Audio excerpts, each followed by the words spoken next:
তাহিরি নিয়ে কে কথা বলে? আরে তাহিরি নিয়ে কে কথা কোনোদিন কি কোনো ওলামায়ে কেরাম বলছে? কখন বলছে? তাহিরি যখন বন্ডামি শুরু করছে। কতক্ষণ ঠিক কিনা? তাহিরি একটা ভিডিও আপনারা দেখেছেন, আল্লাহর দন খাজাকে দিয়া, আল্লাহর দন নবীকে দিয়া, নবীর দন অলিকে দিয়া, নবী গেল গায়েব হইয়া। কতক্ষণ ঠিক কিনা? এমন একটা শব্দ বলেছে গিয়াসউদ্দিন তাহিরি, তার জনপ্রিয়তা থাকতে পারে।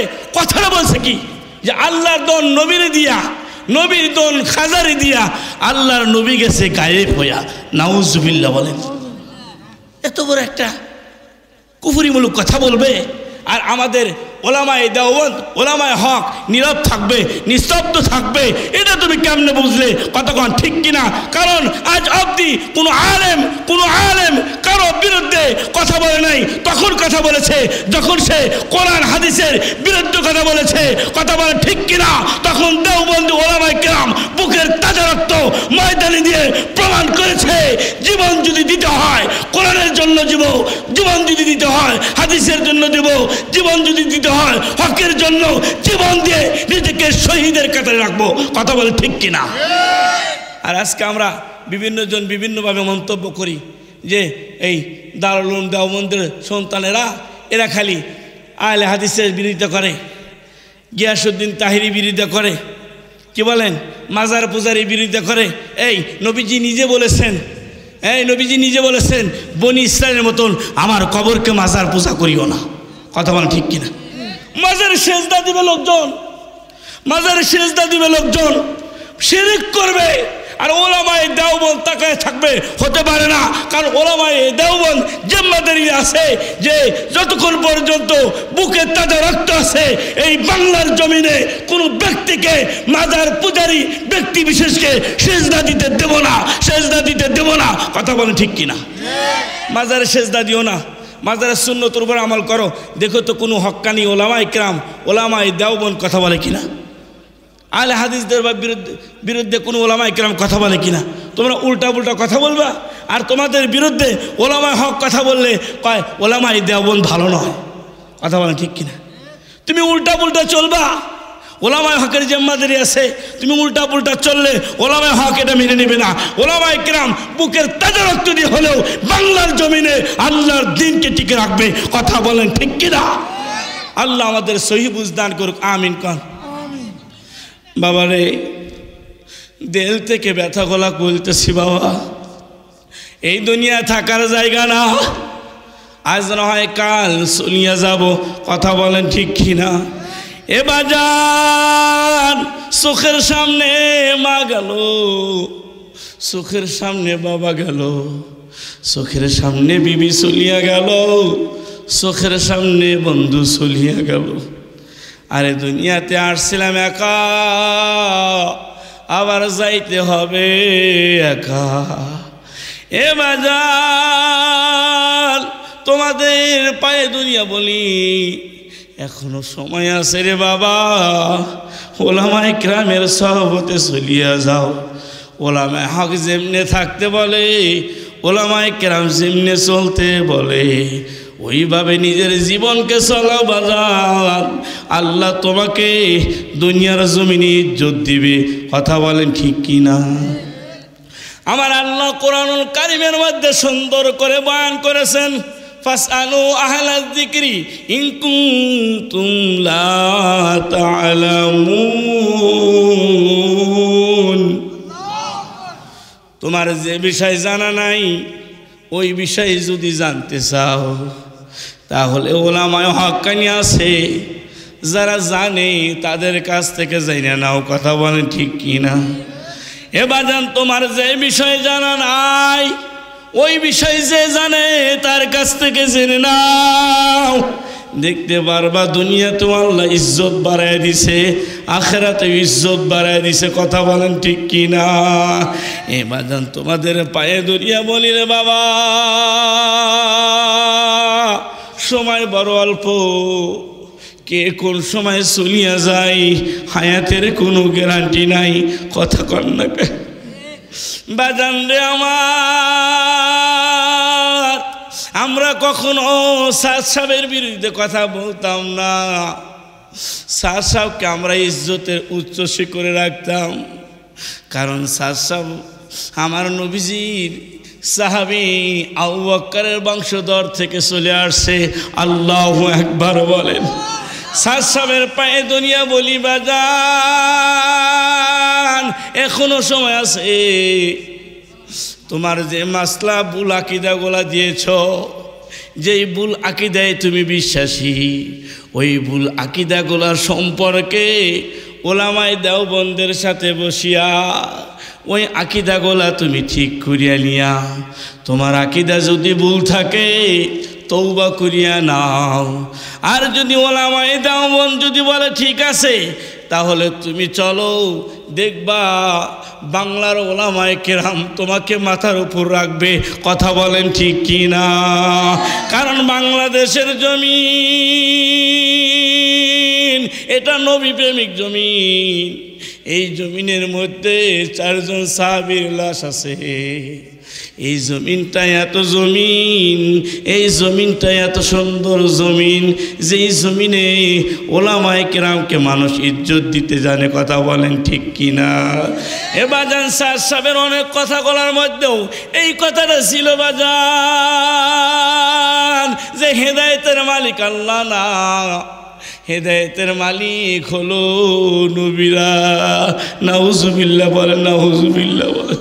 অথচ আল্লাহর পয়গম্বর কোরআনুল কারীমের ভিতরে নবীর ব্যাপারে আল্লাহ নাযিল করেছেন। নবীর চাচা আবু তালিব যেদিন দুনিয়ার জমিন থেকে বিদায় হয়ে যাবে, মায়ার নবী চাচার পাশে বসে গেলেন। চাচা, আপনি আমার এত মহব্বত করছেন, এত ভালোবাসছেন, কিতাবের মধ্যে আসছে বাবা আবু তালেব আমার নবীজিকে এত মহব্বত করতো, এত ভালোবাসতো। আবু তালেবের সন্তান আলী রাদিয়াল্লাহু তাআলা আনহু যখন আবু তালেবকে বাবা কয়ে ডাকতো, তখন আবু তালিব আলীর ডাকে সাড়া দিত না। লোকেরা ডাক দিয়ে বলতো, আবু তালিব তোমার সন্তান তোমার বাবা কয়ে ডাকে, তুমি কেন সাড়া দাও না?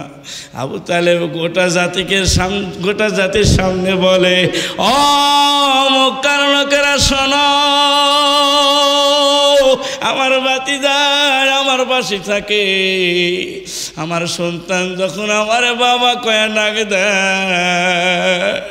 আমি যদি আমার সন্তানের ডাকে সাড়া দেই, তাহলে আমার মুহাম্মদ সাল্লাল্লাহু আলাইহি সাল্লাম মনে করবে আলীর বাবা আছে, আমার বাবা নাই। এই কথা বলে মায়ার নবী দিলে বড় কষ্ট পাবে। আমি আমার ভাতিজার কষ্ট সহ্য করতে পারবো না।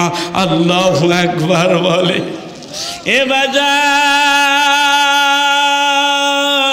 এত মায়ার চাচা, যেই চাচা বলছিল আমি যতদিন বেঁচে আছি ভাতিজা তোমার টেনশন নাই, মক্কার কোনো লোক যদি তোমার দিকে তাকায়, আমি আবু তালিব তাকে দুনিয়ায় থেকে বিদায় করব।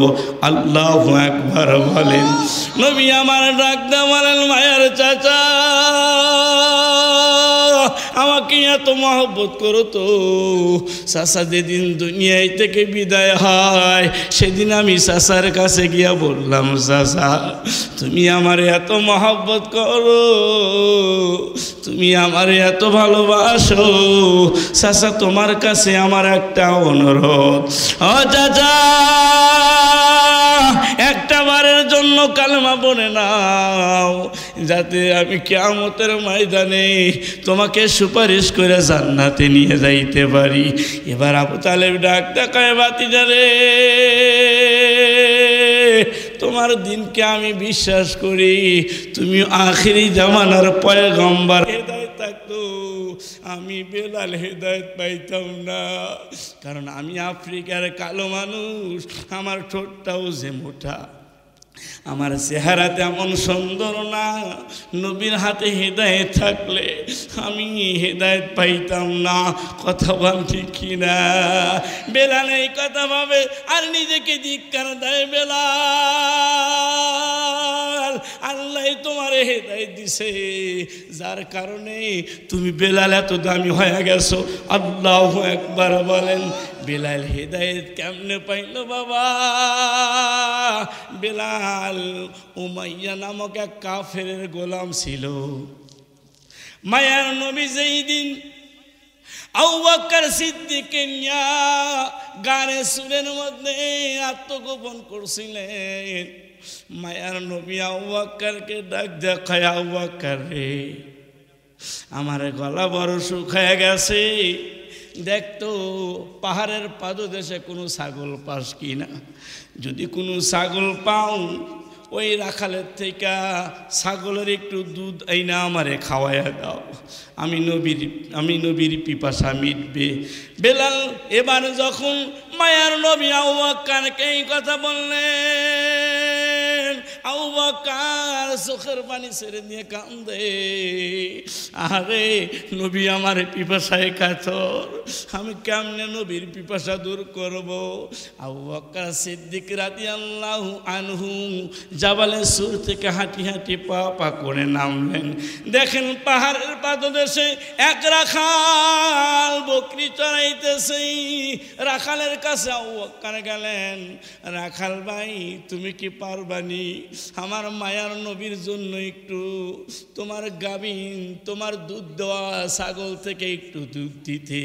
এবার রাখাল ডাক দেয়া বলে, ও আছে না মুসাফির, আমি তো তোমাকে চিনি না, আর এই বকরির পালের মালিকও আমি না, আমি মালিকের অনুমতি ছাড়া তোমারে দুধ দিতে পারবো না।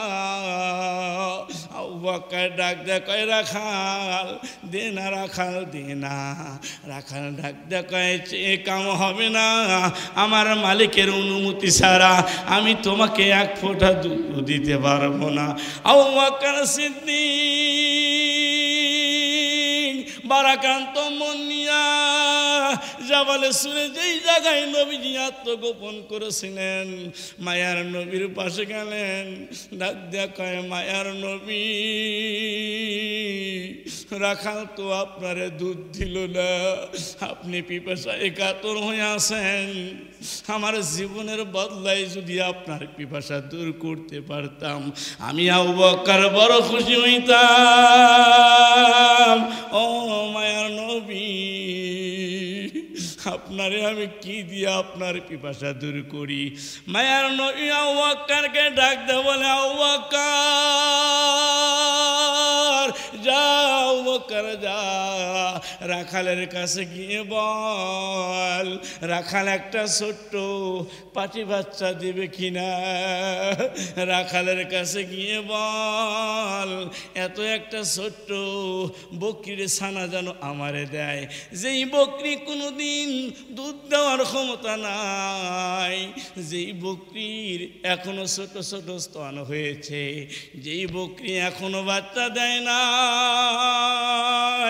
যেই বকরি দুধ দেওয়ার কোনো ক্ষমতা রাখে না, এমন একটা বকরি রাখালের কাছ থেকে চেয়ে নিয়ে আসো।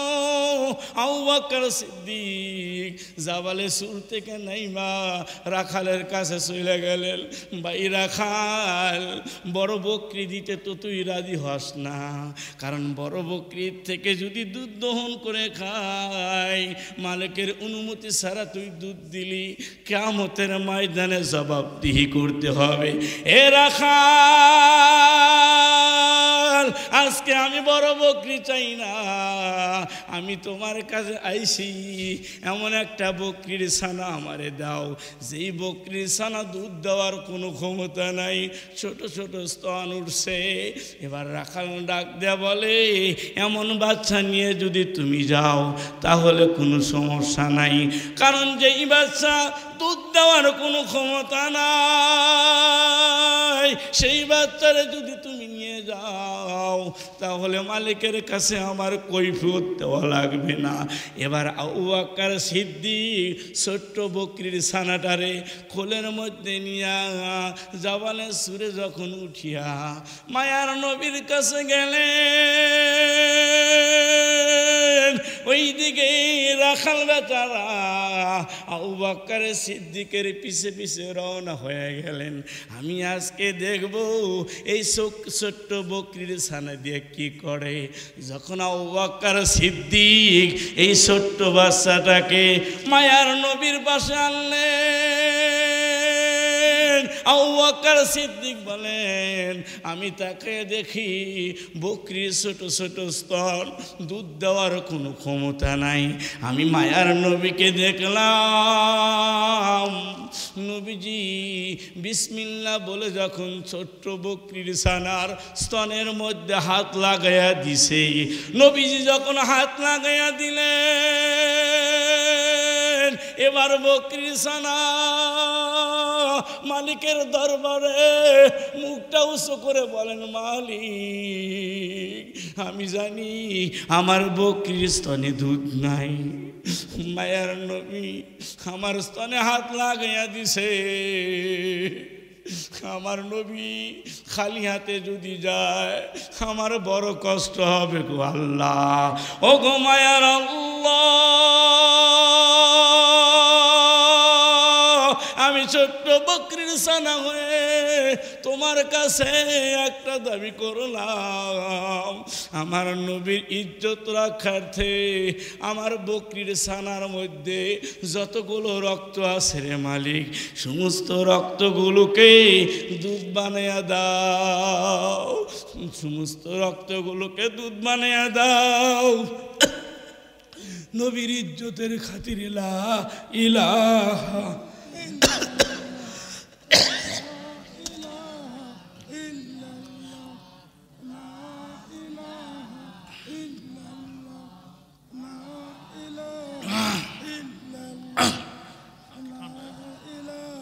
ঠান্ডা গেছে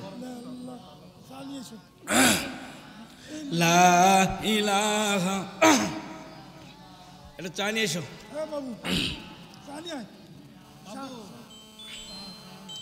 লা ইলাহা জোরে লা ইলাহা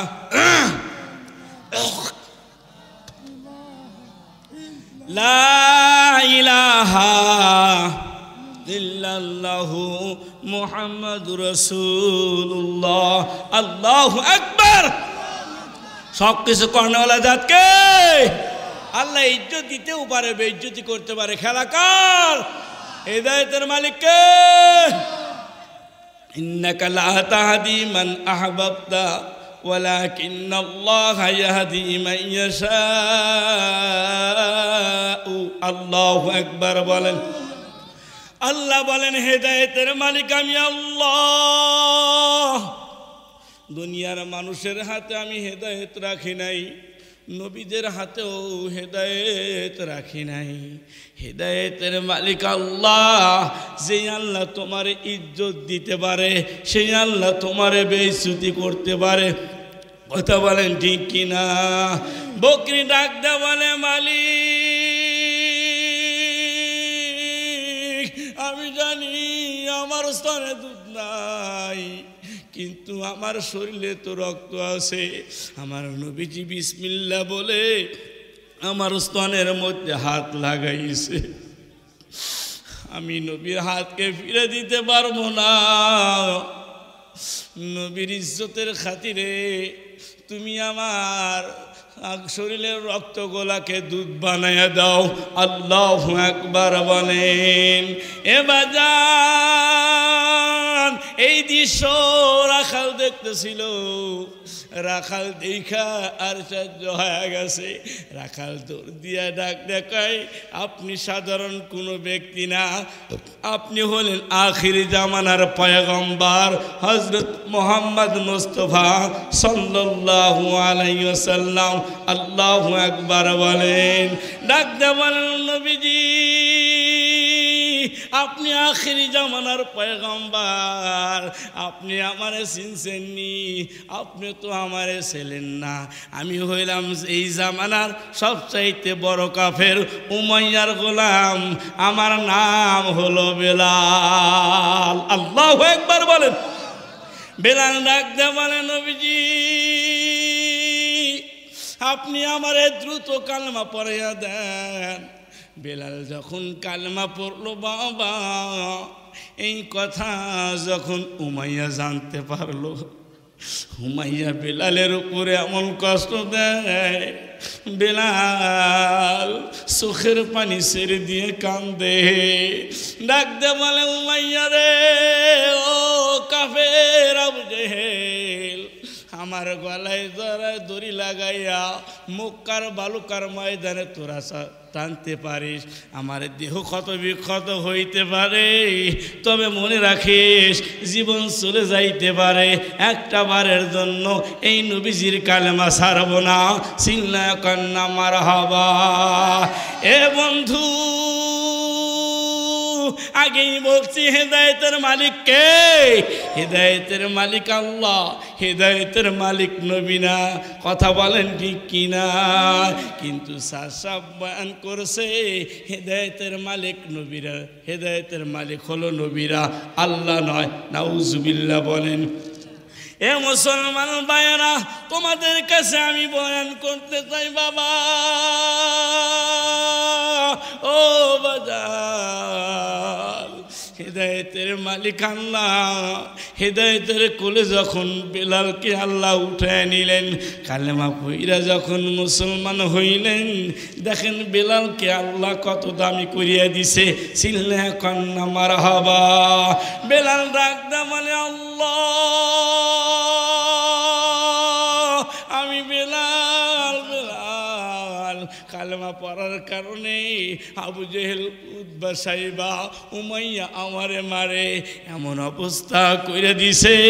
বেলালকে মরুভূমির মধ্যে শোয়াইয়া বেলালের এই বুকের উপর পাথর দিছে চাপা। বেলাল পাথরে বরসাত্ম করতে পারে না, চোখের পানি ছেড়ে দিয়ে আল্লাহর দরবারে কান্দে। বেলাল বলে, ও ঘুমায়ার আল্লাহ, তুমি তো দেখো না, তুমি কি আমার এই দৃশ্যগুলা দেখো নাই রে মালিক? তুমি কি আমার এই দৃশ্যগুলা দেখো না? এদিকে আবু জেহেল ডাক দে কয়, উমাইয়া ডাক দে বলে, বেলাল রে এখনো সময় আছে, কালেমা ছাড়িয়া দে, তাহলে তোকে আমরা এই মুসিবত থেকে মুক্ত দেব। বেলাল ডাক দে বলে, আবু জেহেল, বেলাল ডাক দে বলে, উমাইয়া ও গোটা জাতিরা, ও কাফেরের জাতিরা, তোরা আমার বেলালের মুখ থেকে শুনে নে, জীবন আমার চলে যাইতে পারে, আমি বেলাল একটা মুহূর্তের জন্য কালেমা ছাড়তে রাজি না। কথা বলেন ঠিক কিনা? জীবন আমার চলে যাইতে পারে, একটা মুহূর্তের জন্য আল্লাহর নবীকে ছাড়তে রাজি না। কথা বলেন ঠিক কিনা? আজকে আমরা এই শর্তুকনালার তৌহিদি জনতা জানাই দিতে চাই, বাংলাদেশের শতকরা ৯২% মুসলমানের রাষ্ট্রে কোন ব্যক্তি যদি নবীর বিরুদ্ধে কথা বলে, এই বাংলাদেশের জনগণ ওই ব্যক্তিকে একটা মুহূর্তের জন্য সামনে আগাইতে দেবে না। কথা বলেন ঠিক কিনা? আমরা নবীর জন্য জীবন দিতে পারি। কথা বলেন। আমরা কোরআনের জন্য জীবন দিতে পারি, আমরা হাদিসের জন্য জীবন দিতে পারি, আমরা আমাদের প্রাণ প্রিয় মাতৃভূমির জন্য জীবন দিতে পারি। কথা বলেন ঠিক কিনা? বাজান, আমি তোমাদের কষ্ট করে তোমাদেরকে এখানে বসায় রাখছি, খারাপ লাগতেছে? চলবে চলবে। নারায়ে তাকবীর, নারায়ে তাকবীর। বেলাল ডাক দিয়া বলে, আল্লাহু আকবার বলেন। বেলাল যখন শুয়ে আছে, ওই আবু জেহেল, উমাইয়া, এরা কি করছে বাবা, বড় একটা পাথর বুকের উপর রাখছে, ডাক দেয়া কয় বেলাল এখনো সময় আছে, ওই নবীর কালেমাকে ছাইরা দাও, মুহাম্মাদের সঙ্গকে ত্যাগ করো। বেলাল ডাক দেয়া বলে উমাইয়া রে, বেলাল ডাক দেয়া বলে উমাইয়া, হে উমাইয়া তোমার যত বন্ধুরা আছে তাদেরকে বলে দাও বেলালের জীবন যাইতে পারে, বেলাল একটা মুহূর্তের জন্য নবীর ভালোবাসা, নবীর মালিকের কালেমা ছাড়বে না। চিল্লা কন্যা মারহাবা। এ মুসলমান ভাইরা, বেলাল পড়ে আছে, বুকের উপর পাথর জমা দিছে, বেলাল ছটপট করে, জবান দিয়ে শুধু আহাদ আহাদ উচ্চারণ করে।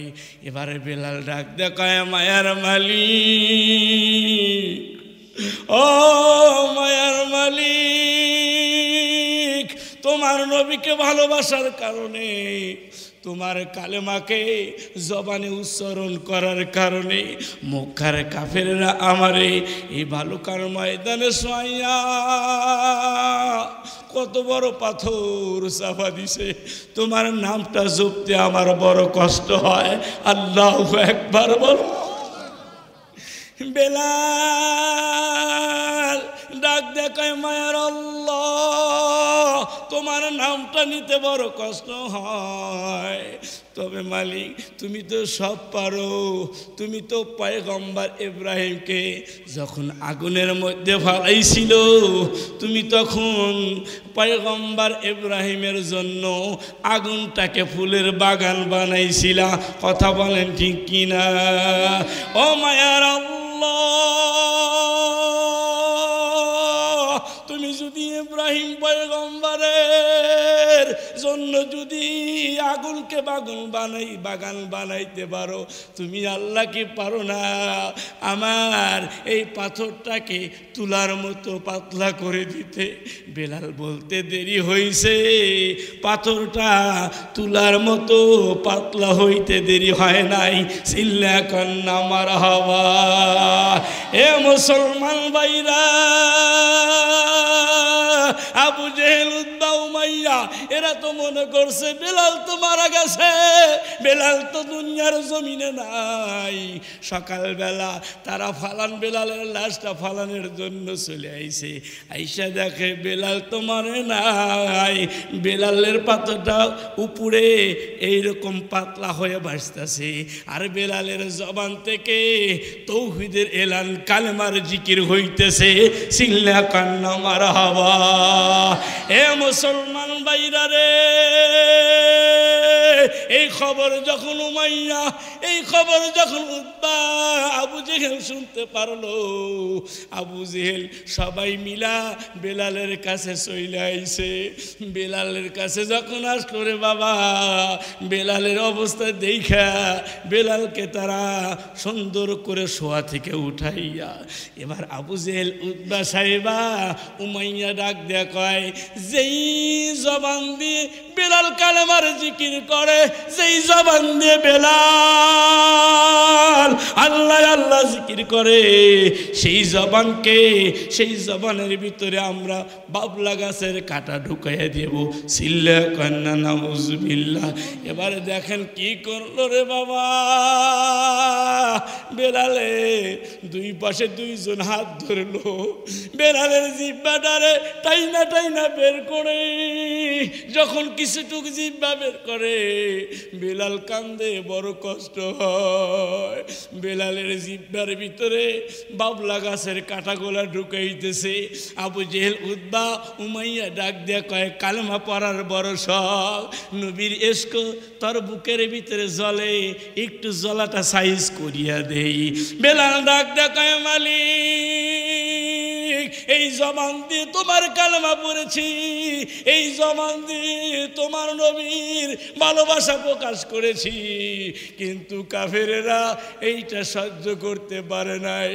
তুমি মালিক সব তো দেখো, ও মালিক আমার যে বড় কষ্ট হয়, আমি বেলাল কেমনে সহ্য করি? আল্লাহ ডাক দেখায়, জিবরিল আমি বেলালের কষ্ট সহ্য করতে পারি না।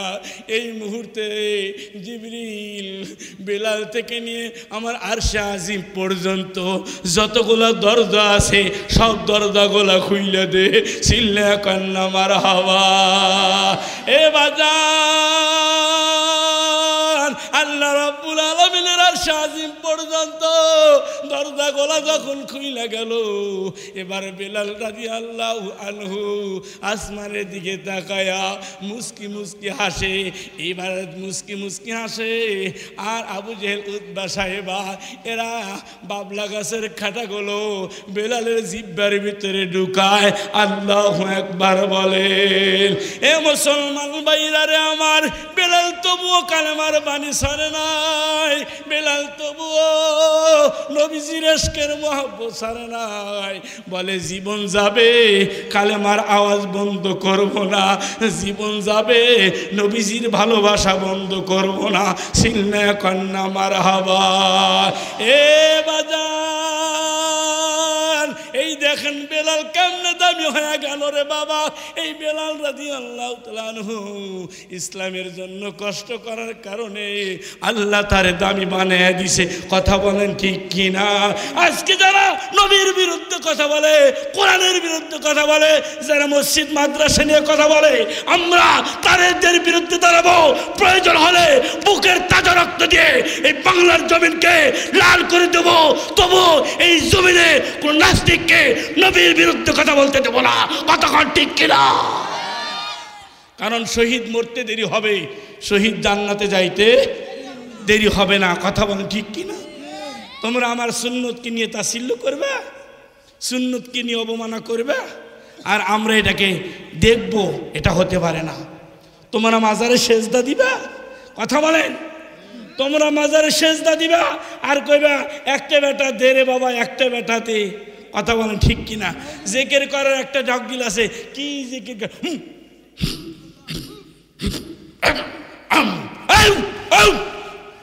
আছে না? এই গিয়াসউদ্দিন তাহেরি বাপ না বলে কি একটা জিকির করে, দেখেন নাই? কি কষ্ট তোর তামসা পাইছ? জিকির করবি সুন্নত তরিকায় কর, কতক্ষণ না খায়। আবার জিকির কর বসেন বসেন বসে যান, কথা কয় না খায়।